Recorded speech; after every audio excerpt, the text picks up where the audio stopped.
الحمد لله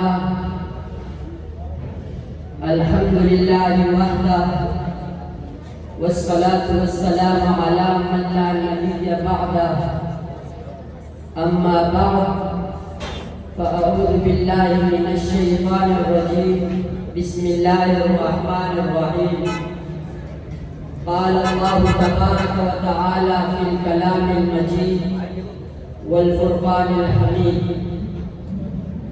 إن الذين قالوا ربنا الله ثم استقاموا تتنزل عليهم الملائكة ألا تخافوا ولا تحزنوا وأبشروا بالجنة التي كنتم توعدون صدق الله العظيم.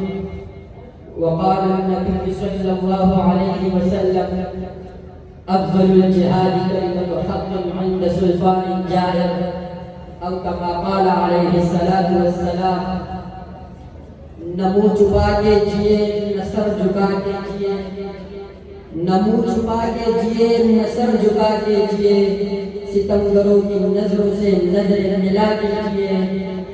راہ زندگی میں ایک دن کم جیے تو کیا ہوا، راہ زندگی میں ایک دن کم جیے تو کیا ہوا، ہم ساتھ ان کے تھے جو مشعلیں جلا کے جیے.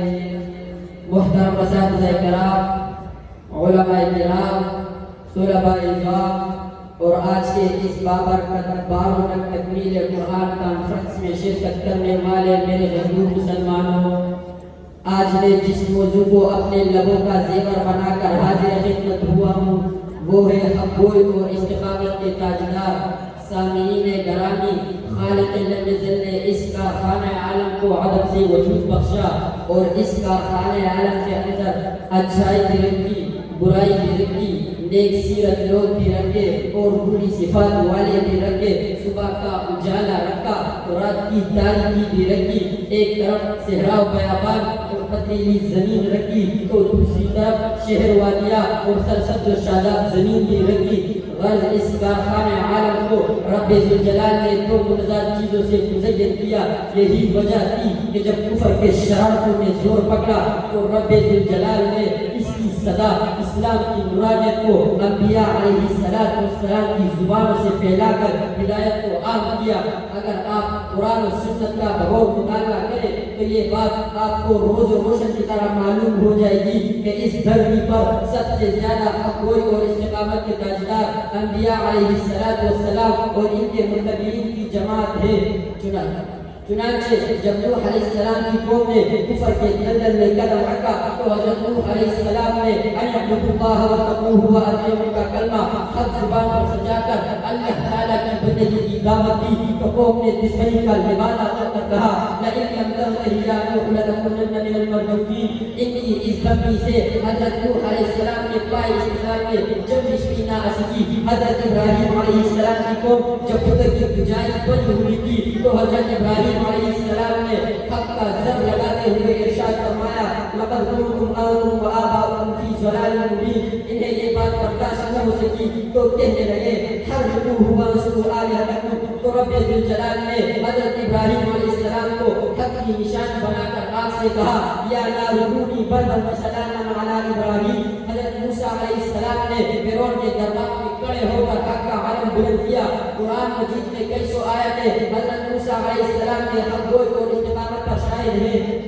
حق متوالوں کا یہ سلسلہ چلتا رہا.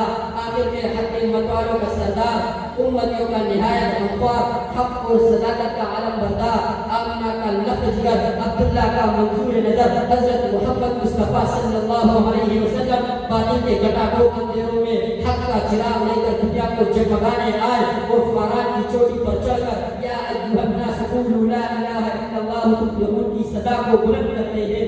تو آپ کے سامنے مصائب و آلام درد کے پہاڑ کھڑے کر دیے جاتے ہیں، مگر اس کے باوجود بدر، احد اور خندق میں تمام کا مصداق بنتے ہوئے نظر آتے ہیں.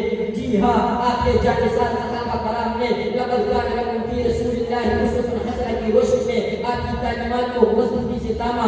یہ حضرت ابوبکر صدیق رضی اللہ تعالی عنہ ہے. سب سے پہلے کلمہ پڑھتے ہیں تو کفار نے مار مار کر لہو لہان کر دیا، مگر ہوش آنے پر سب سے پہلے حضور صلی اللہ علیہ وسلم کا حال معلوم فرماتے ہیں. بنو حنیفہ سے مسلمہ کا ذات جب یہ کہتا ہے انی قد اشرکت بالامر وان لنا نصف الامر ولقریش نصف الامر، تو سیدنا صدیق اکبر رضی اللہ تعالی عنہ نے حضرت حبیب رضی اللہ تعالی عنہ کے ذریعے خط لکھوا کر اسے اس دعوے سے دستبردار ہونے کی دعوت دیتے ہیں. تو اس بدبخت نے حضرت حبیب سے اپنی جھوٹی نبوت کا اقرار کروانے کے لیے آپ کے جسم کا ٹکڑے ٹکڑے کر دیے، لیکن حضرت حبیب نے اپنے جسم کا ایک ایک عضو کٹوا کر افضل الجہاد کلمۃ الحق عند سلطان الجاہل کا کردار ادا کرتے ہیں. حضرت حبیب بن عدی کو کفار مکہ جب سولی لٹکا کر یہ کہتا ہے کہ اگر تم یہ کہو کہ تمہاری جگہ محمد ہوتے تو تمہیں چھوڑ دیں گے. حضرت حبیب نے جو تاریخ حصہ جملہ ارشاد فرمایا وہ سونے سے لکھنے کے قابل ہے.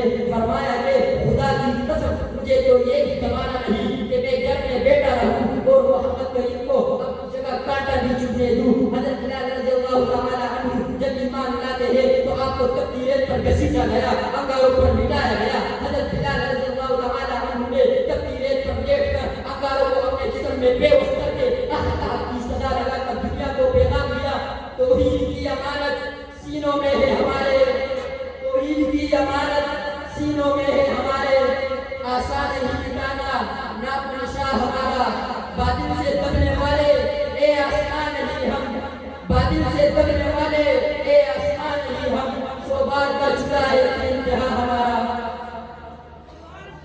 ارباب دانش یہ امت محمدیہ کی شان ہے کہ ہر دور میں ایسے مرد و مجاہد پیدا ہوتے جو حق گوئی اور استقامت کی تاریخ رقم کرتے. چنانچہ جب یمن کے اندر اسود عنسی نامی شخص نبوت کا دعویٰ کرتا ہے تو ابو مسلم بولانی رحمۃ اللہ اس کے سامنے سیسا پھیلائے ہوئے دیوار بن جاتے ہیں، نبی کی ناموس کی خاطر آگ میں پھینک دیے جاتے ہیں. یہ حضرت ابراہیم علیہ السلام کے بعد وہ شخص ہے جس کے لیے آپ کو بھولے گلزار بنا دیا گیا. امام احمد بن حنبل کو قبضے کی جرم میں طرح طرح کے مسائل کا سامنا کرنا پڑا.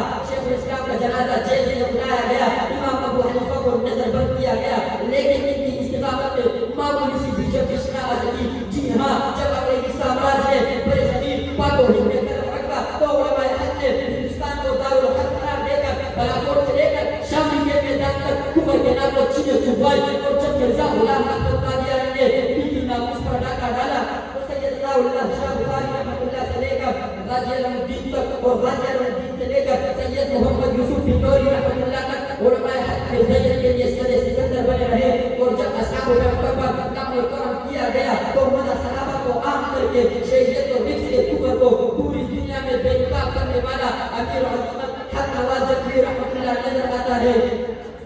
جرأت و ہمت کے بے کر حق نواز کو بھڑکا کر کے الٹا لٹکایا گیا، آپ کے جسم پر سگریٹ بجھائی گئی. حق نواز سے ڈاکٹر بہادر خان رحمۃ اللہ تک علماء حق دفاع صحابہ کی خاطر اپنی جانوں کے نذرانے پیش کیے. اگر آپ سن سکتے ہیں تو اسی سوچ کے ساتھ، اسی کاش کے ساتھ، اسی درد کے ساتھ شہداء کے مرکز تجھے اور مجھے پکار پکار کر کہہ رہے ہیں کہ فنا اللہ حقیقت ہے، بقا کا راز مصبر ہے، جسے مرنا نہیں آتا، جسے جینا